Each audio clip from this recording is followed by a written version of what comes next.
Hi everyone, welcome to this season of our ArcGIS Pro challenge tutorial. Here again, we'll be focusing on map navigation tools and using base maps. I'm going to be walking you through the process of zooming, panning and rotating your map for better control. And at the end, you'll be able to add and switch between different base maps in order to customize your project. So let's dive right in. To begin, make sure you have a map open in ArcGIS Pro. The map navigation tools here are very essential when you are working with large data sets or you are dealing with complex maps. So let's go through the basics of zooming, panning and rotating maps. First, let's talk about zooming. You can zoom in or out on your map in several ways.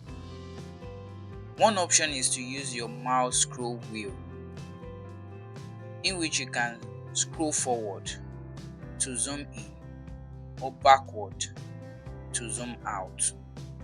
You can also use the zoom in and zoom out buttons on a toolbar to zoom in or out on specific direction, just like this. Zoom in a fixed distance and you can zoom out using a fixed distance. Next is panning. Panning allows you to move around your map without changing the zoom level. To pan your map, left click and hold. Your cursor will change to hand.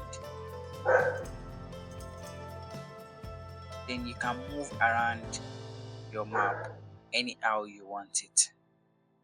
This is very helpful to explore areas beyond the current view of your map.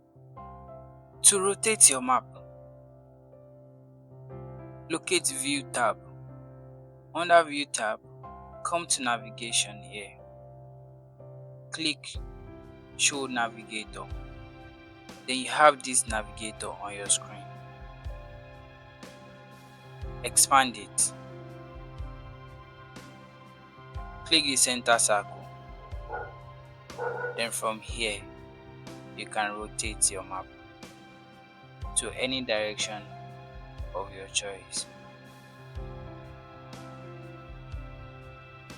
If you are done using this tool, you can click again to hide it.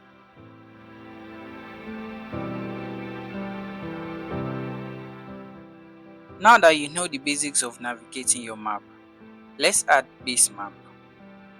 Base map are pre-made maps that provide context for your data, like street, satellite imagery, or terrain.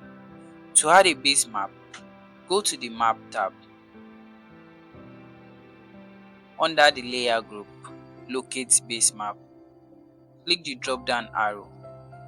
Then you have different options of base map available. As you can see, ArcGIS Pro offers varieties of base maps in the base map gallery here. You can see different options. Each base map provides, so you can choose the one that best suits your project. For instance, if you are working on a project that requires you to view your study area, probably in the natural color, you can use satellites, the imagery base map, which will be updated on your map. So from here, you can compare your data with the current base map that you are using.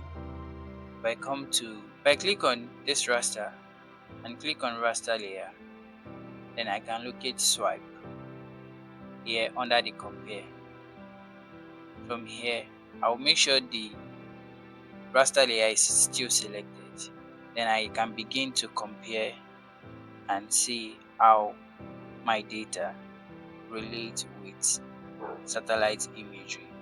So it is always good to use this base map to ground truth your data and your final map. From here, you can switch to another base map by coming to map, then pick another base map, topography. So we just added another base map, which is the topographic base map, and we can compare to. Make sure your raster layer is selected. You can still compare and see the differences. So now you know how to navigate your map using the zoom, pan, and rotate. You've been able to explore how to add and switch base map in order to fit our project need. All of these tools are essential for customizing our map view and creating effective projects. So if you find this tutorial helpful, please subscribe and leave a comment below with any questions. Thanks for watching and see you in day 7. Bye for now.